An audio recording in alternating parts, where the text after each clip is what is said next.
Today.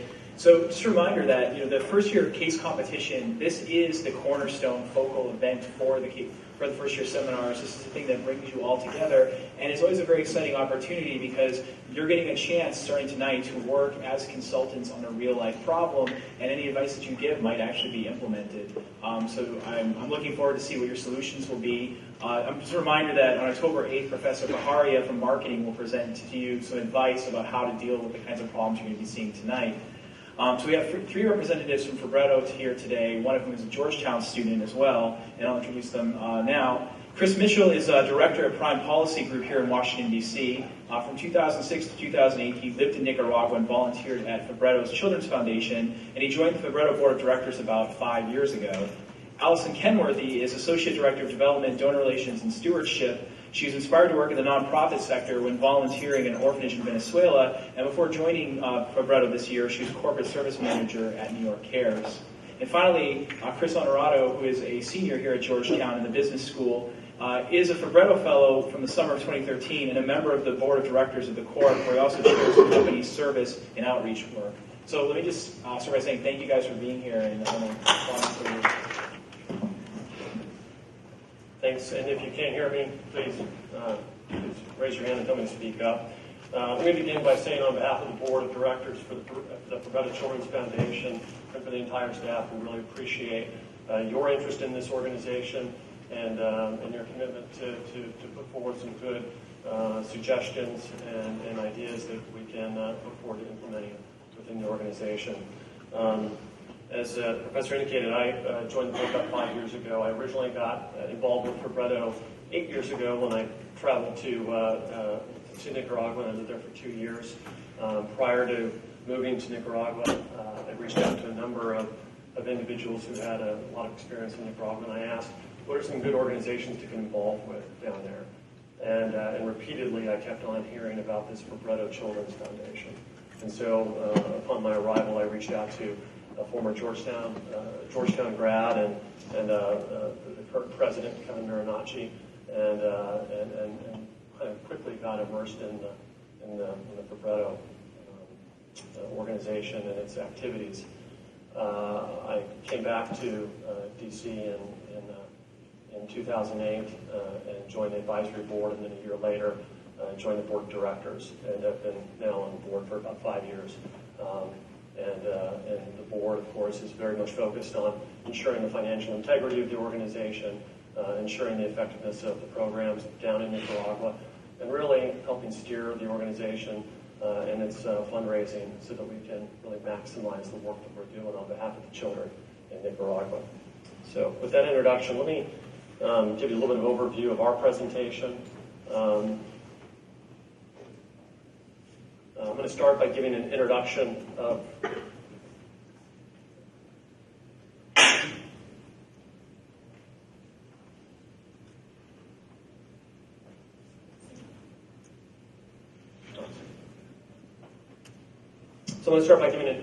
of the organization. Then we'll talk a little bit about our programs, and then give you a profile of our volunteers, and then really what I hope will be the bulk of the conversation is around this challenges we face in terms of attracting and retaining volunteers.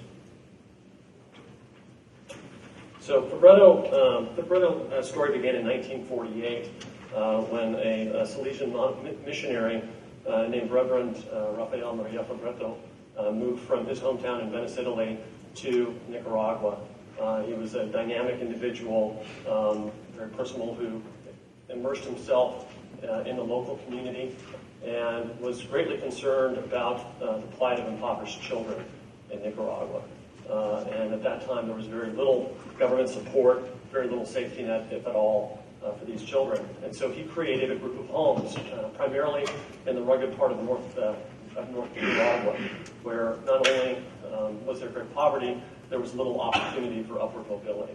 And so he created a group of homes, and under the banner name of the Familia de Fabretto, and I think quickly within the country became kind of a saintly figure. I think he was widely respected in a country where there's great political turmoil.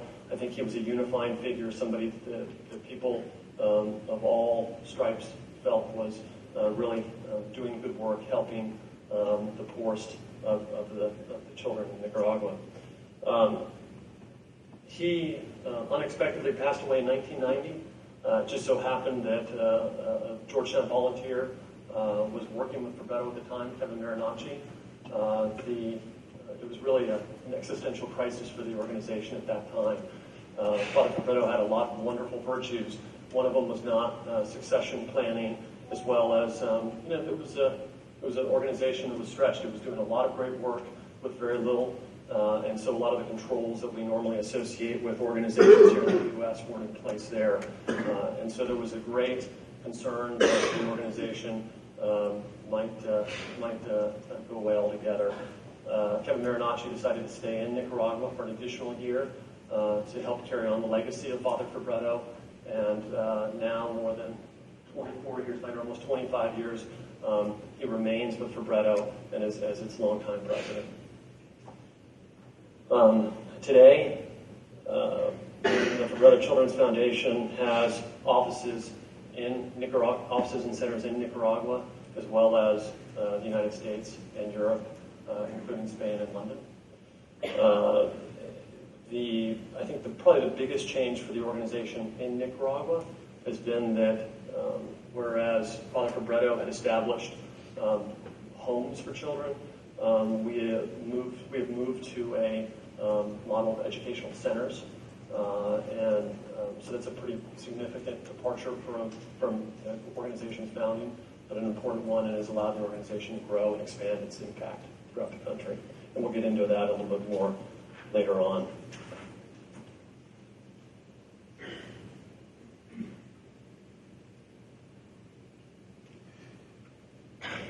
Okay. How many people here have been in Nicaragua? Right. Nicaragua is a country of about 6 million people. It's incredibly rich in natural resources, and yet is the second poorest country in the Western Hemisphere, behind Haiti. 43% of the population lives on less than $2 a day. Poverty is primarily or disproportionately centered in the rural areas, especially the north, where Fabretto has most of its centers.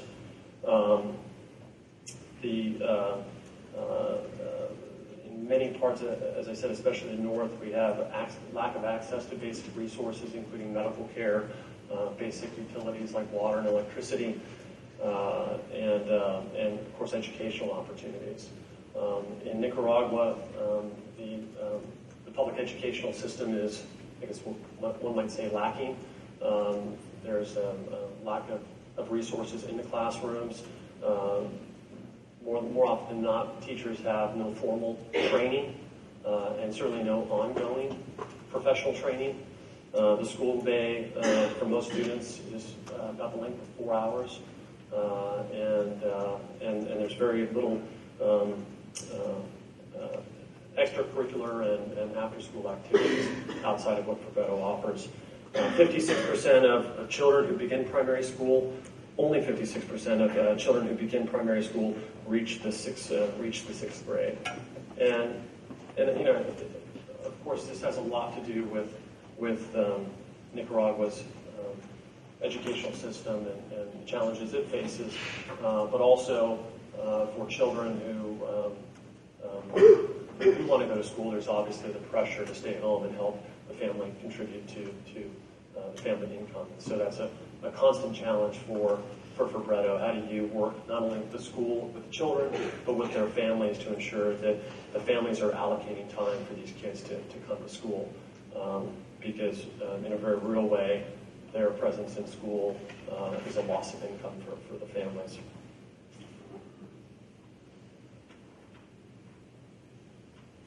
So Fabretto has 12,500 direct beneficiaries in 7 Fabretto educational centers and more than 100 public schools. About 60,000 indirect beneficiaries. These include the teachers, families, and community members of the students we support. Increasingly, because of the success that Fabretto has had in Nicaragua, especially in the area of rural education. We have found that the Nicaraguan government has increasingly seen us as a partner, and so not only is the Fabretto model now being implemented in many public schools, they're reaching out and seeking our assistance and seeking partnership with us, especially in some of the more struggling school districts. Should I do the video now? Sure, yeah. Why don't I play a video before I get into Fabretto's core programs? We'll do a video and then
So Fabretto's programs are organized into 5 strategic areas on a continuum of care model that seeks to take kids from their earliest years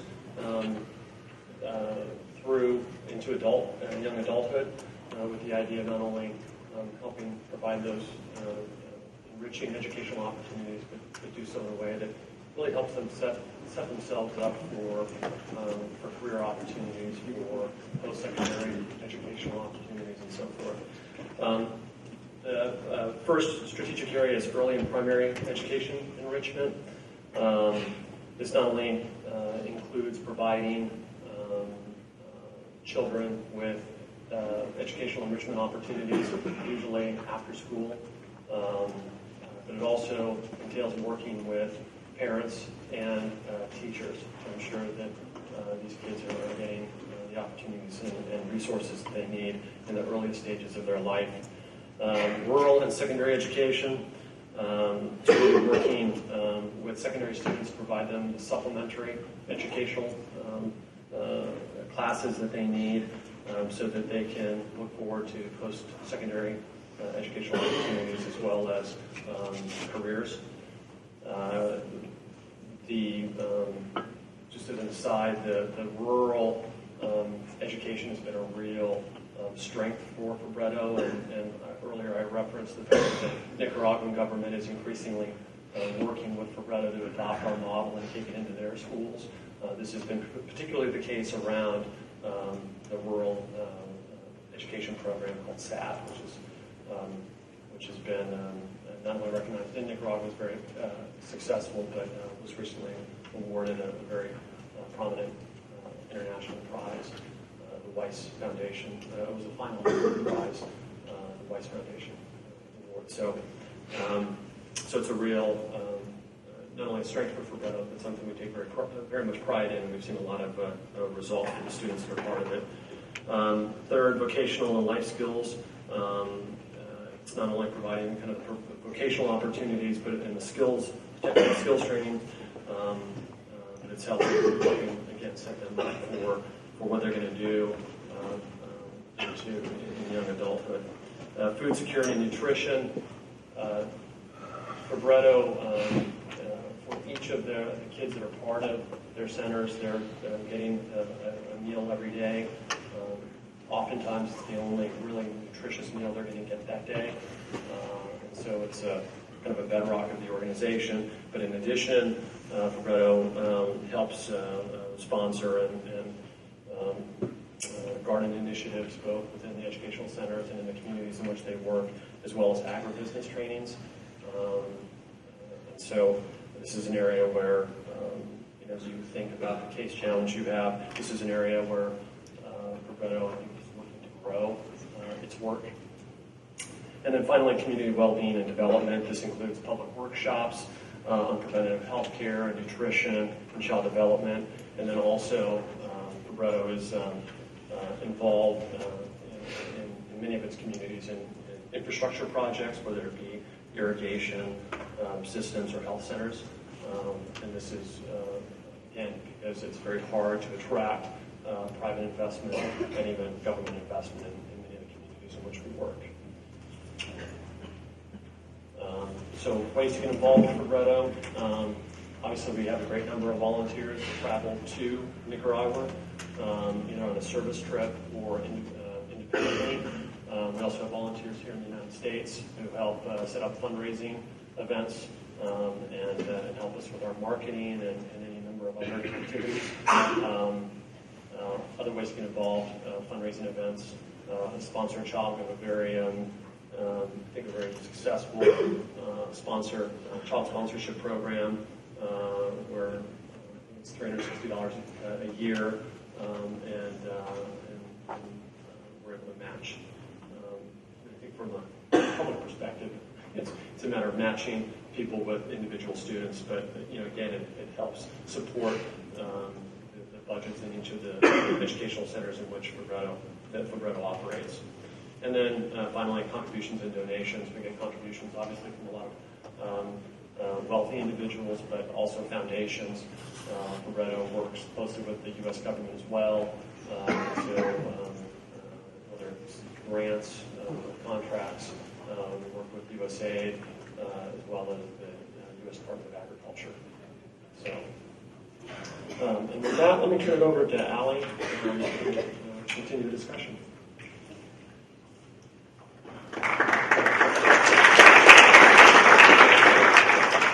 Hi everyone, can you guys hear me okay? Yeah. Okay. So, like I was mentioning earlier, my name is Allison Kenworthy. I started with Fabretto very recently this summer. I'm excited to be here to help the Nicaraguan children and families. My role is the Associate Director of Development here in the U.S. office. We have a small team of development here, and then our main staff down in Nicaragua that has, we have about 300 people, and they help really run all of our programs in Nicaragua and all of our centers. Those 300 staff members include our teachers, development. We've got security guards, drivers, all sorts of people down there to help us run these programs.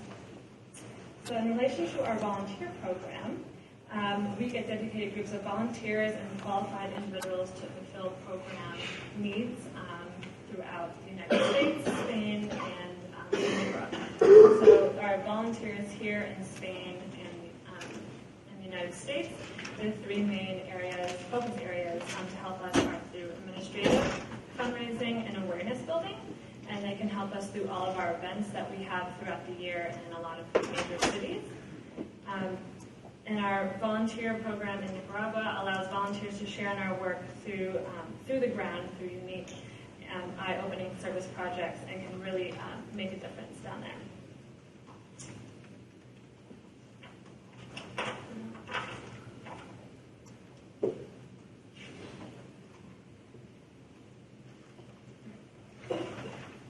So our GU connection. Kevin Bernacci, as stated earlier, is our President and Executive Director. and he has been with us for 25 years. He arrived in Nicaragua June of 1989 to help with Father Fabretto, and then took on the role after that year and decided he really wanted to devote his life to the children there and really grow the programs and make sure that they had education and could support themselves and their families. Then we have Francis Rienzo. He arrived in Nicaragua through the GU volunteer program along with Kevin. Today he is a child sponsor and a former board member. He helped Kevin co-found Fabretto's Children Foundation in the United States in 1993.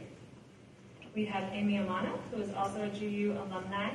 She arrived in Nicaragua as a volunteer as well, and as a child sponsor. She also helped establish our volunteer program with the Canterbury School. David Beam, he is the current Nicaraguan U.S. Embassy Counsel General and is a very close friend of Kevin's. He arrived as well through the GU program and is a child sponsor. So this is just a very brief overview of the many, many GU connections that we have through Kevin. One of Kevin's direct relationship with GU has helped establish partnerships with Georgetown University's Global Competitiveness Leadership Program. This program awards young leaders with a full scholarship to participate in a 12-year program to learn about political, corporate, nonprofit, and personal leadership. So we're happy to have all you guys here.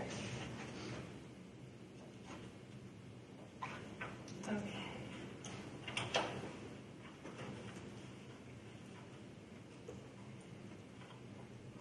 So, our volunteer program.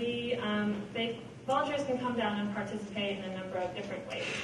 The first being our short-term group service program. They can come down for about a week, and they come through churches, other organizations, school groups, high schools, college groups. It could just be a group of your friends, family members, come down for about 7 to 10 days and participate in a physical labor project. An example of that could be building a security wall around our centers, presenting workshops on social issues to our older students, painting our different educational centers, preparing new land to plant school gardens, and this can go on from there. And then with our long-term individual volunteer program, we ask for a commitment at least a couple of months. We have had volunteers stay a year to 2 years. They get very, very involved in their work and want to continue to extend their stay. They come down with their skills. They let us know what their skills are, what their education is, what their specialty is, and then we match that with the need where that works. And a couple of examples, we had 3 women that were pre-med and really wanted to focus on a new food opportunity for all of the students. So they went ahead and chose a snack and studied that for 3 months and to see if it was a healthy alternative that we could offer the children. Because a lot of times this is their only meal they're having throughout the day, and so we need to make sure that they're getting the nutritional value that a child needs in that one meal.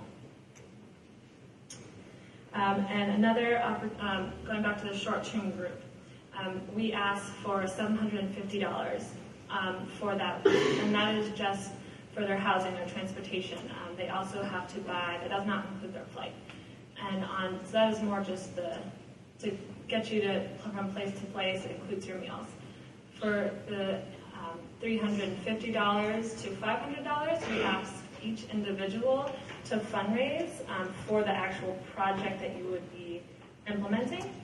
And, a lot of the times we'll have groups and individuals that go way above and beyond that $350 mark. We had a group this summer that was only expected to raise about $6,000, and they raised over $20,000. So that's what we're really looking for when we have these groups. We want them to fundraise with their families, with their communities, and talk about what the experience they're going to have before they go on this trip.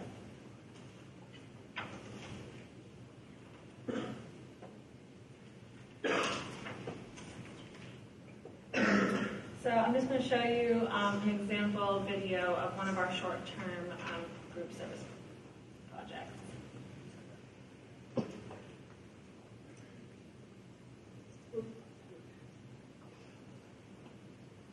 Welcome to Gustavo. We are a hero.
One of the projects the Shield Group worked on throughout the week was building a drainage system in the Oratorio of Kuzmapa. Fabretto sees about 170 children in the school every weekday in its cafeteria.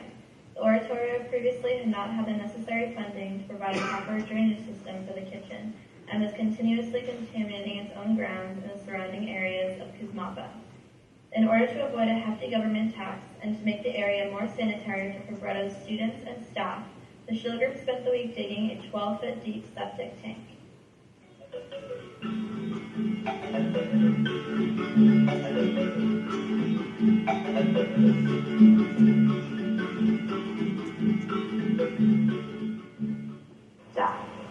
Another one of the projects that we're working on is to replace all the doors in the auditorium because lots of the doors are unlatched or don't shut all the way.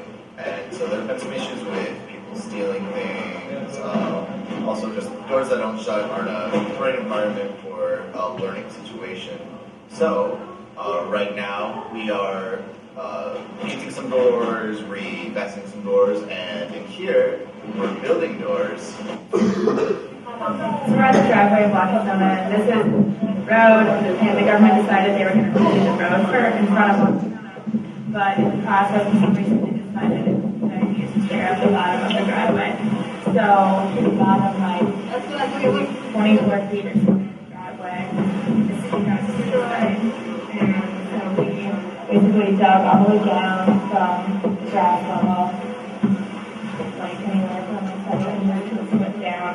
We got the dirt off to the side, and we leveled it out, and now we're going to stamp it down to get it as flat as possible so we can pour concrete and make it a smooth driveway.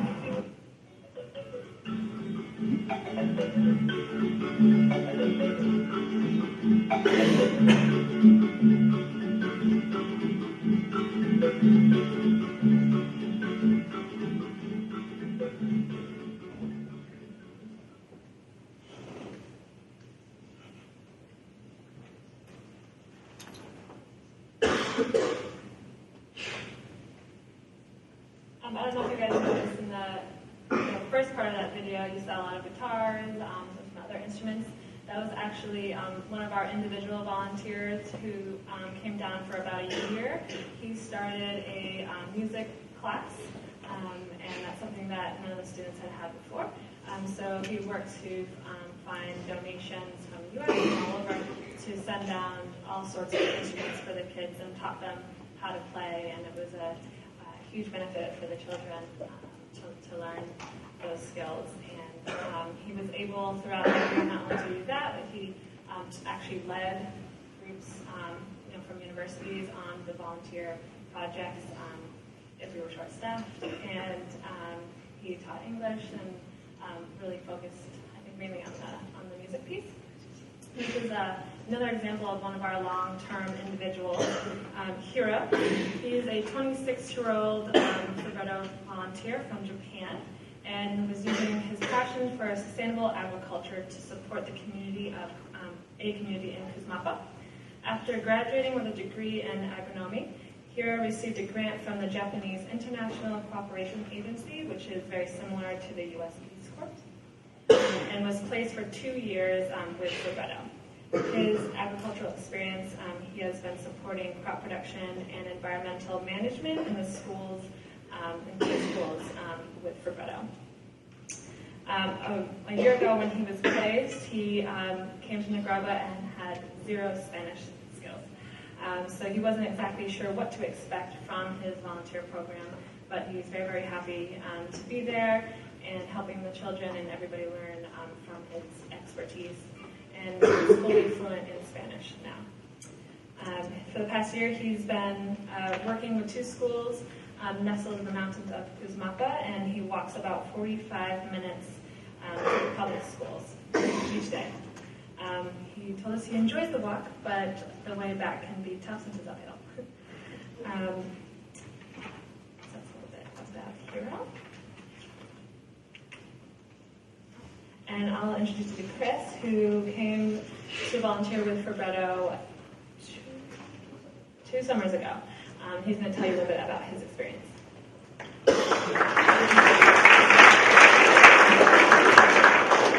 I'm a little shorter than them. So like they said, 2 summers ago, I was lucky enough to receive a fellowship actually from the MSP here. They have a very strong relationship with Fabretto, and it was to go down for 5 weeks to basically do a consulting project with Fabretto working in the Managua office. So I had like the opportunity to go down there and really get to know the local team working directly with the CFO, basically working on a lot of different cost projection stuff. So these are I was able to use and kind of develop a lot of the skills that I learned in my open classes, not the one that you guys are all currently in, but the next one you're going to take. And it was awesome. It was basically modeling out cash projections and all these kind of things. And it was the first time, like I think I was 19 at the time. It was a really cool opportunity to be able to do that. And while also kind of practicing the Spanish and really getting to see the impact that Fabretto has on the ground there. A lot of the projects that they had me working on sent me all over the country, which is absolutely beautiful, as Chris mentioned. I went up to Kuzmapa for a week to gather data, basically interviewing a lot of the different people that worked, like in terms of volunteer coordinators, a lot of the teachers, people working with the food programs. And while you're up there, I thought, like, so basically, like Ali just said, you have to like walk to the schools, and it takes you about 45 minutes to an hour and a half by foot to get to all the schools. But once you're there, you really kind of get to see the impact that it has, because Fabretto takes this central, really like kind of role in all the students' lives. And so that was really when I got up there. I think that was the 4th week I was down there. That was really when I decided this is something I want to kind of continue with as soon as I get back to school. And I really got to see like the impact that Fabretto has, because, like I said, like you might only like have 1 meal a day, and Fabretto's the one that's supplying it. They only have 4 hours of school a day, and that's even through 6th grade. So Fabretto is for the older students, applying that second, giving the second 4 hours of school each day. And then like a lot of professional skills that a lot of people, and pretty much all people in the rural areas, absolutely just have no access to. So it was a very impactful experience, and something that obviously I'd highly recommend for anyone, because then I also came back and these were skills that I was able to apply directly into all the other internships that I've done kind of following there. And then also like within the internship, the CFO, so she had a car, and she'd take us around to like all the different beaches along the south side of Nicaragua, and they're absolutely gorgeous. It's a great time, and you're with other volunteers. And like everyone is extremely receptive, especially like even as I got away from the Fabretto centers, I would say like just the name Fabretto, and they were like, oh my goodness, like please come in, like have dinner with us, have a drink with us. This is amazing. And like I remember one day I was up in New York even, and I was in a shirt that said like Fabretto on it, and a lady who was actually from Nicaragua came up to me and like to indirectly thank, I guess, Kevin for his work through Fabretto. And I was on, I think, Broadway and 56th. It extends so much further than just like within Nicaragua and the work we do in our U.S. locations. So pretty much, I guess I think one of the big points of having me come here and talk to you guys was to talk about how I've stayed involved since, because there's a great multitude of different ways you guys can stay involved when you get back. So I was there my sophomore summer. I came back and went abroad to Brazil, came back, and I got back in January, and the first thing I did was call the volunteer coordinator, who the head of development had put me in contact with, and they basically just got me a volunteer job working over in the old location in Virginia. I think now it's old Alexandria. Yeah.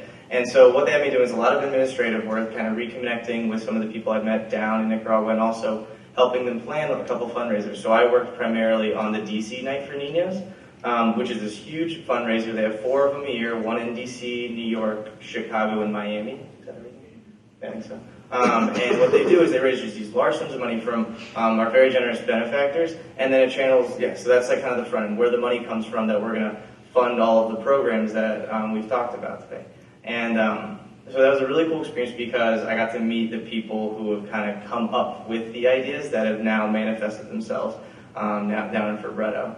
And I think that was in February, and then in March I joined the board of directors for the Corp. And there I work as their chair of service and outreach. So effectively I have 2 jobs that involve Fabretto. One is kind of managing its indirect relationship through the company that we actually buy our coffee from. And one of the reasons we buy our coffee from them, they're called Mayorga Coffee, and it's because of the relationship that they have with Fabretto. So 20% of every penny we give them to purchase their coffee goes directly to Fabretto. So that adds up to tens of thousands of dollars every single year in donations. And I know we've also sponsored Fabretto through the Holiday Gala, which is going to come up soon, so you guys are going to have the opportunity to come to that as well. And then as well, on the other side, it's also supporting Fabretto through things like we do a spring service trip. So over spring break, about 10 of our employees will go down and they'll fundraise kind of throughout the entire fall and the beginning of the spring semester. And they'll go down and they'll do generally like a coffee-related project. This has been going on for 2 or 3 years now, and we're going to do it again this year. And for them, they have, every single time they come back, they have this same experience. They come back and they're like, wow, like my mind is blown having gotten to meet the kids, meet the professors, and see the impact that they have. It's like a really great opportunity for them to kind of understand like where our coffee comes from, really from stock to then like the coffee that they're serving to all of you guys. And then outside of kind of my work with the Corp, I also translate like the child sponsorship letters because they always need help with that. Typically the students don't speak English yet, and a lot of the sponsors don't speak Spanish. So what they do is they just send them through volunteers like myself, and we translate 5 or 6 letters for them. They're absolutely adorable because they're written by like 6-year-old children. And it's a really cool way just to kind of stay involved. You know, obviously you get to practice your Spanish, and they always like have little 6-year-old drawings with them and stuff. And so basically it's just kind of keeping that consistent connection with Fabretto, which, when you're in Georgetown, especially in a business school, it's, like you can get kind of lost in it. And so this is just a really unique opportunity and unique organization in that it's aligned itself with a business school and a university like Georgetown. So yeah, those are kind of all the ways that I stay involved, and I highly recommend that you guys take an interest in Fabretto because it does have a growing presence here on campus.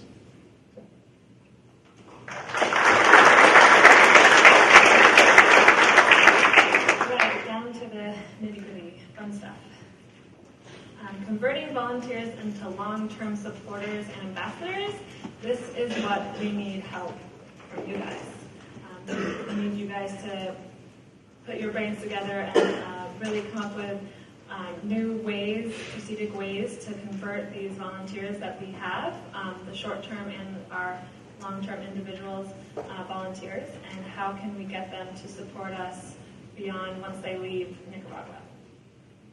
Our target volunteer has to be have been to Nicaragua at least once.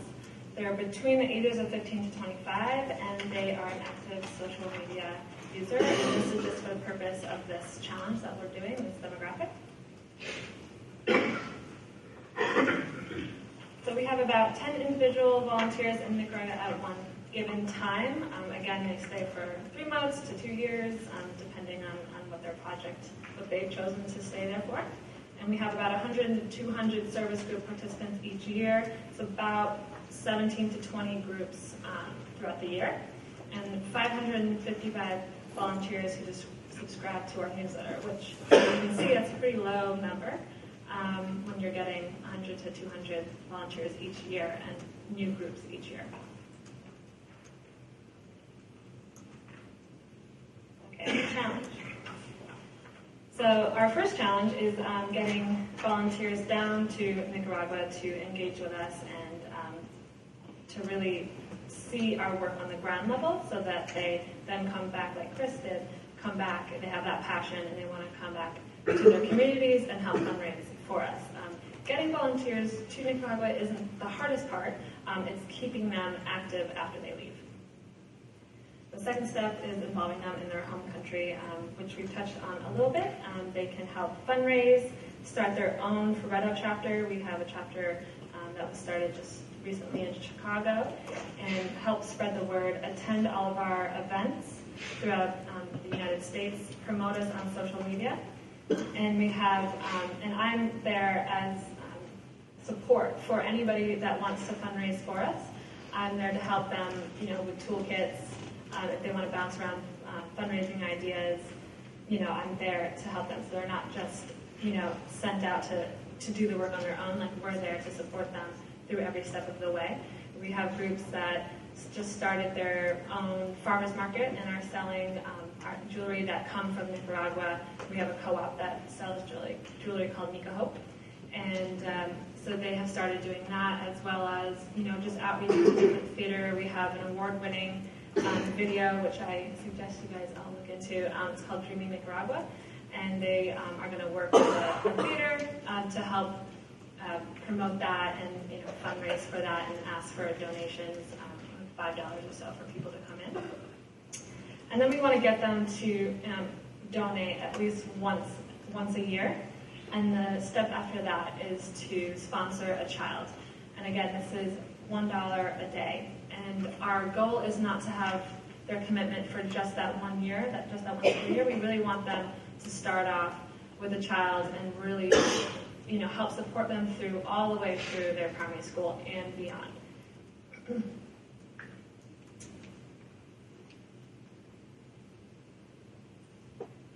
Okay, our current outreach.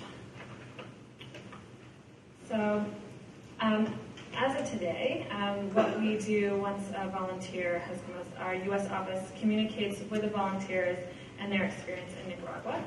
The Nicaragua-based volunteer coordinator emails them right after the trip and just, writes. They're the ones on the ground. They know what the conversations they've had. They have that personal connections. They can really, speak to what their trip was and how they got engaged. And then about a couple weeks after that, our U.S. office here sends a thank you letter to them with all the ways that they can get involved. Again, those fundraisers, sponsoring a child. If they know of a school that wants to participate in our classroom to classroom program, which is kind of like a pen pal blog, and for schools to practice their Spanish. And then after we send out that thank you letter, we also add them to our volunteer database, and they receive our newsletters every month.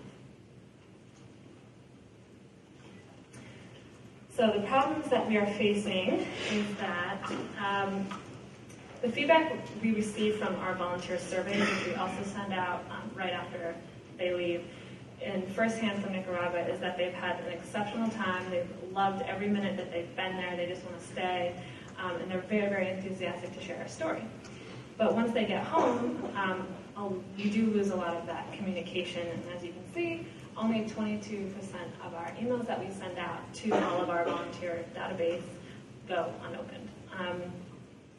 And we understand a lot of our volunteers, 80% are high school students. So you get back, you've got sports, studies, family, all your other commitments. It gets very, very busy. So if we don't capture their interest right away when they get back, they have a million other things going on as well.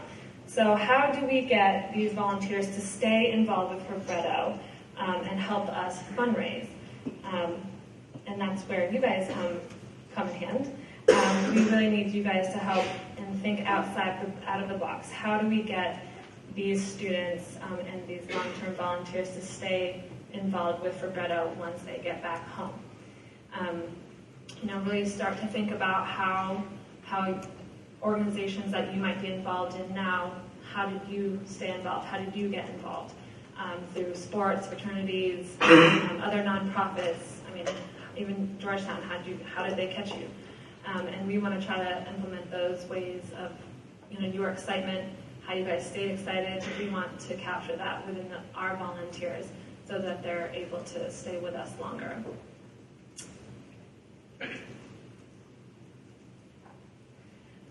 One of the ways we do a lot of our media outreach, obviously Facebook, and I was having an interesting conversation the other day with some younger students, and they're like, oh, well, we don't really use Facebook, and I thought that was like the craziest thing ever. And because everyone I know has a Facebook page, but a lot of the high school students now do not get on Facebook anymore. And I asked why. It was because all their parents are joining. So they need to, they're always looking for that new opportunity, and they have, their attention span is small. So it's, they're tweeting, they're using Vine. These are all very, very fast ways to stay connected. And so we just really need to capture that. They're not, staying with us through email. They're not staying with us through Facebook. So how can we find all those different new ways to have them stay connected and fundraise for us? Because we know that they can. They come and fundraise not only $6,000, but $20,000 before the trip. So we want to encourage them to keep doing that after, especially after they've seen the children, they've met the children, they understand the circumstances of where these families are living, and to help them for many, many years to come.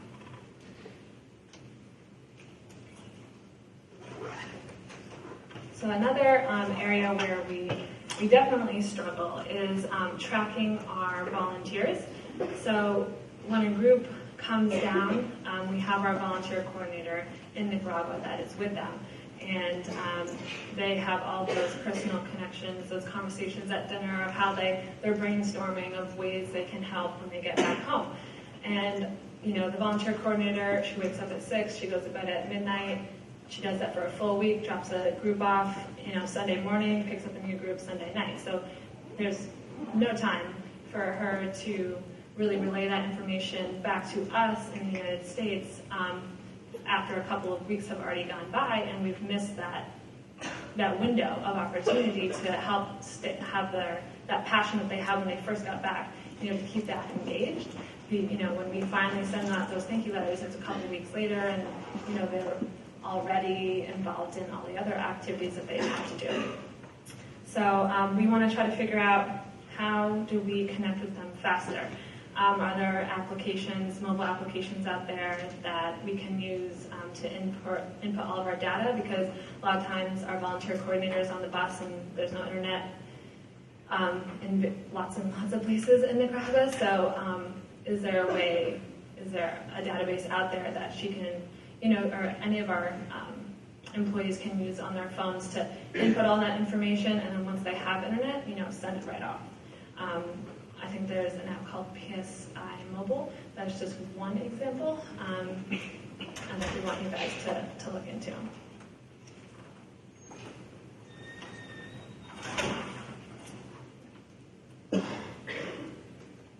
Okay, so this is what we're thinking about, and we want lots of different solutions. We want all of your ideas out there, since we don't really know. This is broad surface of us trying to figure this out. All of your ideas are going to help tremendously. So Fabretto's volunteer digital platform, this will help solve the main problems and challenges that we're facing. So mobile applications is first. Based on our low email open rate, we believe volunteers will be more willing to connect with us through a mobile app already installed on their device. We can share information as well. Instead of having a one-way communication through our e-newsletters, we would like to have an interaction relationship with volunteers, meaning they can share their photos, their interests, what kind of fundraisers, ideas that they have, what they're thinking. on this kind of shared database, have a photo blog competition, all sorts of different ways to have them all engaged and continue to talk about their experiences with each other, especially because if everyone there has similar interests, you're going to start a good conversation of idea building. And we want volunteers to connect with one another. One of the many reasons social media has been successful is users can connect with many people that have similar interests, and we want to create this Fabretto volunteer community. And another way is just to have maybe a mobile application where people can donate right away, donate to their child sponsor. Just because you're giving that $1 a day, you can also give them, we have a whole donation page for that child, where you can send them gifts, education materials, all sorts of hygiene products, things like that. So it's an easy way for people to, with a click of a button, they can do that. Okay, so that is the challenge that we are facing, and if I would suggest the coaches run on down here and grab my business card in case all you guys have any questions. Do we have any questions I can answer right now? Brett, the three of us, the Chris and Chris? Question. Sure. You have about a 10% conversion rate, so 50% of your students or your volunteers are high school students. Of that 10%, how many of them are from high school? How many of them are college and post-college? Not sure about that, but I know within that rate, I believe it's only 24% give about $100 after they have left the program, their volunteer experience. Only 20% have given $100 after. But I can figure that out. I would say, I would say mostly high school. And we're also doing an outreach program right now to 1,000 high schools throughout the United States. They're all very targeted schools in very affluent communities, or we've had connections with our board members, our other volunteers, Georgetown alumni, to help us outreach to these high schools, where our thought process is to have them start these Fabretto clubs, to go on to volunteer trips, do the classroom to classroom, so the students there in the high schools can practice their Spanish. Maybe there's a Spanish club, and they can communicate with the students. And within that classroom to classroom, they have to fundraise for us. It's a minimum of $500. So that's a way that we're trying to get these students involved. And we want them, we know high school students, they're not making a lot of money. So we really want to use their enthusiasm as they come back from this trip to fundraise to their parents' friends, to the communities, to their parents' jobs, to their churches, all of their connections and beyond, and to get them inspired to help us out, because that's where those big donations are going to come in.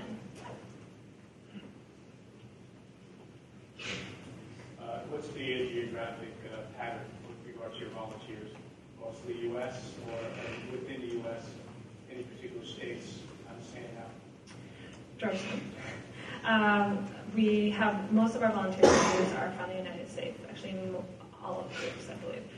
But our individual volunteers come from all over the world that stay for long periods of time. Germany, London, and Spain, really all over. And, again, they stay for the 3 months to however long they want to. We do have volunteer house. We have 2 houses, actually. One in Managua, one in Kuzmapa. So if you are an individual volunteer, that really brings your costs down. So you can live on $200 a month if need be, and that's really your food. Anybody that's not a professor you want? Oh, yeah. Sure. In terms of the school groups that come, Fabretto, obviously it has Catholic roots, but especially given the fact that it's a partner with the federal government, it's not it walks a fine line, we put it that way. But at any rate, we obviously do have, I think a lot of the school groups are come from Catholic schools, so that's kind of a big target population for Fabretto. And then beyond that, I would say that there are certain areas around the country where we've had a pretty strong presence by virtue of either the board members and where they live. So, for example, Chicago, where Kevin Baranacci is from, and his family have been very strong supporters of the organization. They've done a lot of outreach in Chicago, and so I think one of the reasons I point that out is that there's a strong network of schools and communities within Chicago that are part of and involved in Fabretto, and so we try to leverage that to the greatest degree possible to keep them involved. And we also try to really outreach in the communities where we have all of our large events. That way, volunteers can only give their time through, helping on the board to help this happen. They're just looking for certain products to donate to the event, and then we try to get them involved in other ways in fundraising. Who or what would you consider your competition?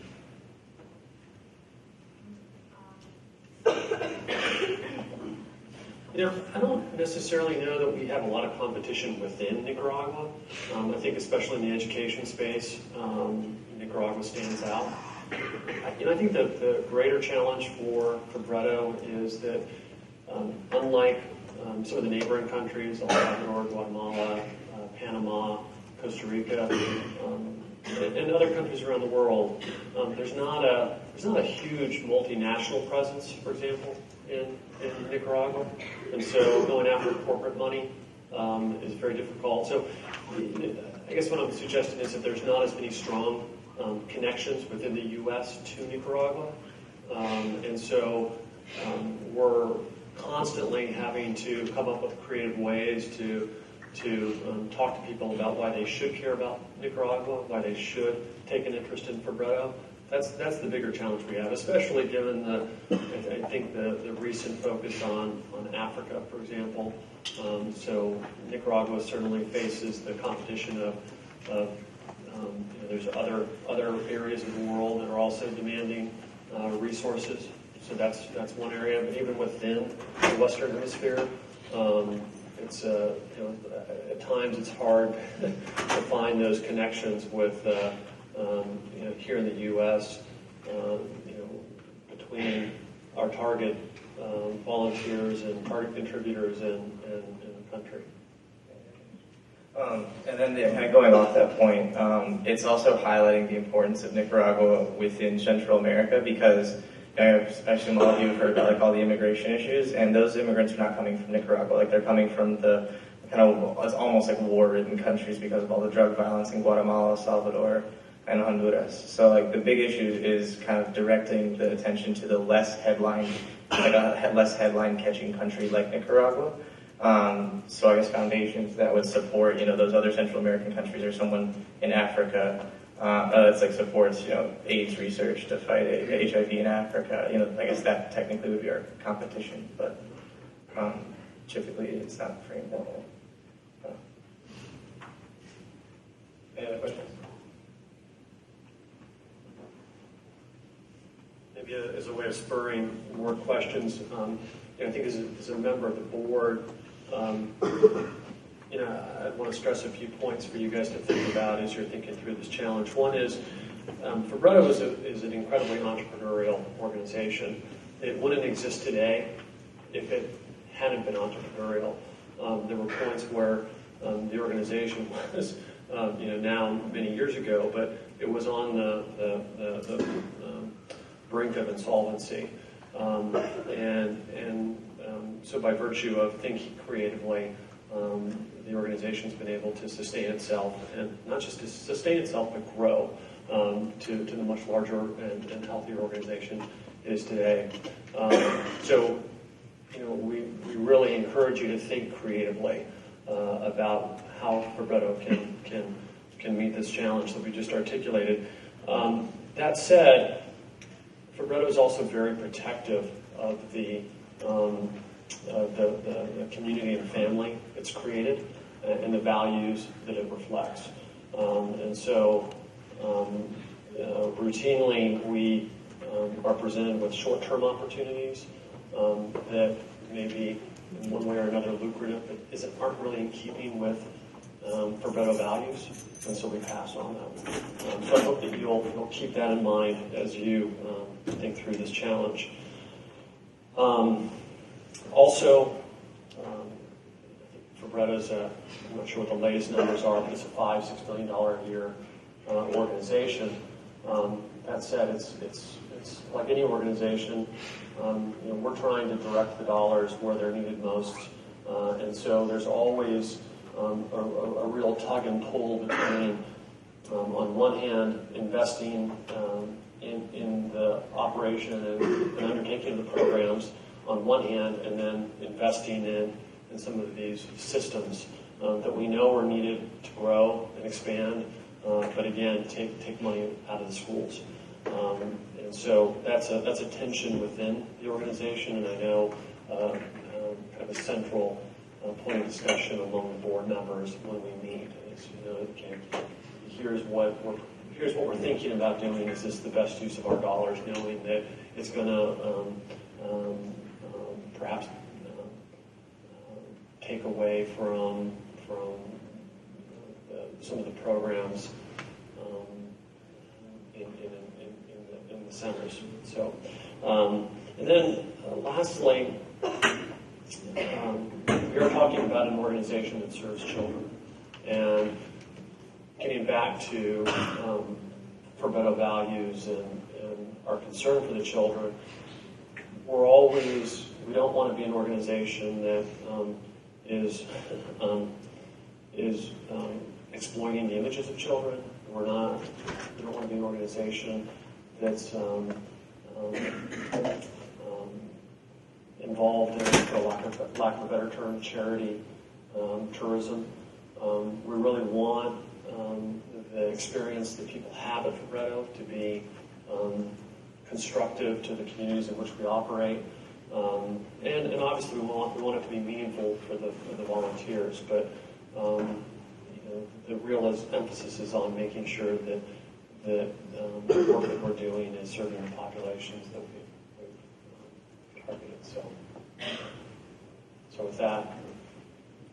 When people donate money, what exactly does it go to? Like educational materials, do they know what the money goes to? Yep. So with each donation is different. So someone can just do general operating, which means we can put that into a certain fund and it goes to any operational need that we need. Or they can specifically say, I want to fund the nutrition program, I want to support and provide 12,000 meals, and then we can let them know, okay, this is the cost for that, this is the donation that we need to sustain that. And so yeah, each individual donation can, if it's just for an event, we'll just go to events. So that's really, each individual donation is, strategically put into place into the programs, and our grant team works very hard to find new opportunities, to submit applications for all of our different programming and new programming that we're always implementing. That said, real quickly, as a member of the board, we constantly struggle with the fact that we get contributions for very specific projects. And what we really need sometimes is the unrestricted cash, the ability to target those dollars where they're most needed. And again, that hasn't been a huge issue for us, but I think like a lot of other organizations, when a contributor wants to dedicate money to a specific cause or a specific project, that's fantastic. We certainly welcome it, but it always obligates the organization to not only use those funds for that purpose, but oftentimes to put forward our own resources. And so, while we certainly will take what contributions we can, we're always looking for that unrestricted cash. Can you speak a little bit, if you can share this information, with how exactly the organization is funded, whether it's what chunk of it is constant funding maybe through governments or outside organizations, and what is ad hoc you need to raise X dollars from individuals and groups per year, and then how you see your funding needs growing over the next few years? And I would need to get you we would need to get you the percentages. The fact of the matter is it evolves from year to year. My numbers could be off here right now, but the government grants or support, it's probably somewhere around 40 to 50%. Again, don't quote me on that, but we can get it to you. But that government, whether it be from the U.S. Department of Agriculture or USAID, those funds can ebb and flow year to year. One thing I will say is that the organization has tried to previously, the organization would hire. We've done a few things over the last few years. One is we've tried to shift a lot of the work that is done here in the United States to Nicaragua, because quite frankly we can do it much more cost effectively down there. And then secondly, we've tried to move more towards a model of hiring people based on the length of the project or the contracts, so that as a contract ends, we're not, we have that ability to downsize or scale up depending on our needs. So here's your source of giving. You can find this information on our annual report. You can search just if you go to the bottom of Fabretto.org, you can see it says annual report, and you can download a 2013 copy. And something to keep in mind is while the larger percentage is obviously from the government, like foundations, that money is fundraised every other year or every other year. So it comes in through like grant writing, and that's never you can't find like a 10-year grant where you're getting $1 million a year from USA. You're going to have to go out and pretty much one of the big departments actually down in the Fabretto Managua office is just grant writing. So they're doing that stuff all the time. We've got our Nicaragua office that works on grants down there. We have our U.S. office that works all of our grants here. We've got probably, at least 50 and in the works, and you're always looking for those new opportunities and writing the reports and then getting into next year. And then we also have our development office in Spain that has a small team that works a lot of our European contacts to find new funding. That could be another area of interest in the context of this challenge. The going after grants is can be a time-intensive exercise, and so for Fabretto, we're constantly asking ourselves, okay, is this a grant that we're competitive for? And in those cases where we think we have a real shot at getting the grant, we'll go ahead and put together the grant application. Oftentimes it's a matter of really networking and figuring out ahead of time who's on the foundation that's awarding that grant. What are they looking for? And so to the degree that volunteers who've been to Nicaragua or have learned of the organization and want to get involved, to the degree that they can help, we oftentimes find that our volunteers have some pretty incredible connections, and it's just a matter of working with them so they understand, map their relationships and we're able to leverage that. Speaking of how important grant research is, I'm just going to put this out there. We have a grant researcher, a dedicated staff member in Nicaragua, but we also have a lovely grant intern in the U.S. office. So it is open. If anybody is interested, please let me know. It's for the fall semester. And that's the grant intern researcher. Do you stay in contact with like the kids who have graduated from Fabretto, or like have they come to the involved in the organization? We haven't had any, we actually just had an individual that has been a child sponsor for a number of years, and that child is now into their secondary schooling. I'm blanking on how old they are, but that volunteer wants to actually bring them to their school, to their child's school, and have them for an extended trip, so they're have a lot more opportunities. I think that was, I don't know if we actually implemented that yet, but that's a definite opportunity that we can have, and we do keep in contact as best we can. Each time, if like a child sponsor, we send updates to the volunteer or the donor that is giving the money to that child. So we send out a mass email to that individual that showcases, okay, your child is back in school. This is their favorite subject.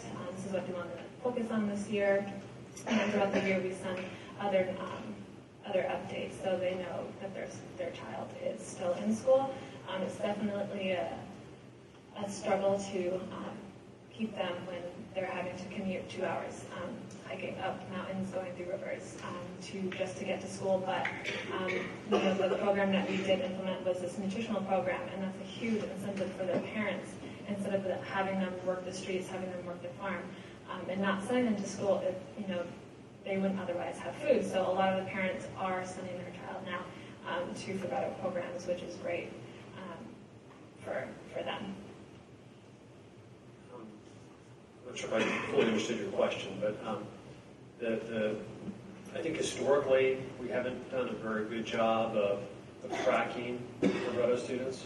And we know for a fact that because Fabretto's in the community, we're able to anecdotally know, okay, here's where these students, here's what they've gone on to do, and many Fabretto graduates are now working for the organization.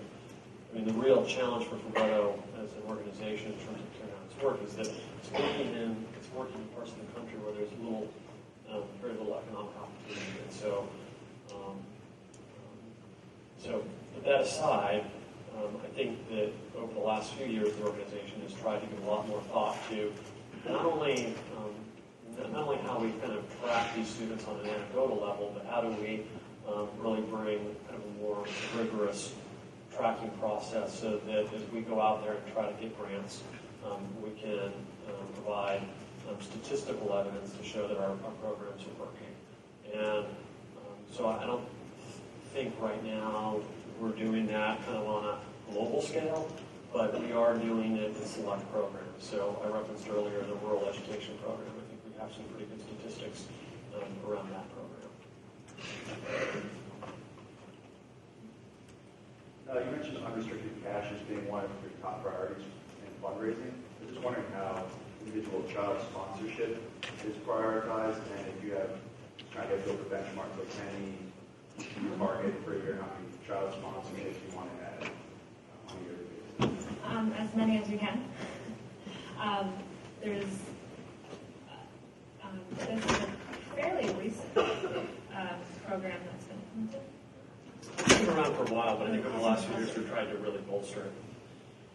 So really, like the funding, we say it goes to that student, but it actually goes into one big pot where we try to give each child that we have equal opportunity to get them on all their resources. But when they get the letters, those updates from that child, then that's the connection. So to be clear on that, the child sponsorship is not. It's not as though you give $365 to this child and that money or the equivalent of services goes to that child. It really is the money for that child goes to the centers in which that child, the center in which that child is in. But again, we're trying to create a connection between the donor and the children that we're serving, and so we arrange and facilitate that connection. We have at times, let us get back to you on some of our goals in terms of child sponsorship, because I know that we have set goals in the past, and we have campaigns regularly. The big challenge, my experience has been that the challenge around child sponsorship is twofold. One, how do you increase child sponsorship in a way that makes financial sense? We can spend a lot of money on advertising, but it wouldn't necessarily have a return on investment. And then secondly, we've, I think over the last few years, have really thought more about how do we improve the child sponsorship program so that donors or the individuals that are sponsoring children feel like it's a real positive experience. But we do it in a way that's not, again, on one hand, not in any way compromising the security and privacy of the children, but also it's just cost effective and it's expensive to run these programs, especially if you're trying to provide that personal experience. So that's an ongoing project. And part of that challenge is, we really, when we bring on child sponsors, we really try to make it that they're giving long term. We've had volunteers or donors come in and give just for a month to sponsor that child, or just for that year. But we really want to make sure that that child's being sponsored throughout their primary education to secondary education. And we have had some donors that have really carried them through, even donating towards their college education as well. And just being mentors for them too, especially when they get older and they've seen this child, really grow and understand their story, and they get these letters every year, and to see them, in this positive way and really, climbing the steps of their education, it's great. I think that's the question. Yeah. What other partnerships or organizations have you considered in the past or used to expand your volunteer database? Our donor base. We use Donor Perfect right now. I don't. Very new, so I'm not sure what they used to use in the past, but that's definitely a source that we need to get better at, and making sure that all of our volunteers and our donors are entered into our database. But Donor Perfect is what we use now. And I think that's actually fairly new. I'm not sure that they would be looking into any other programs, but I can't recall whether we've purchased lists in the past. We may have done, that on some very limited scale, but by and large, we don't do that. But again, open to any and all ideas. Yeah.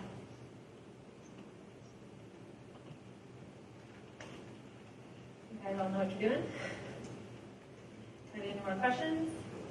And we'll be down here if you guys just have any questions you want to ask us individually, please come on down.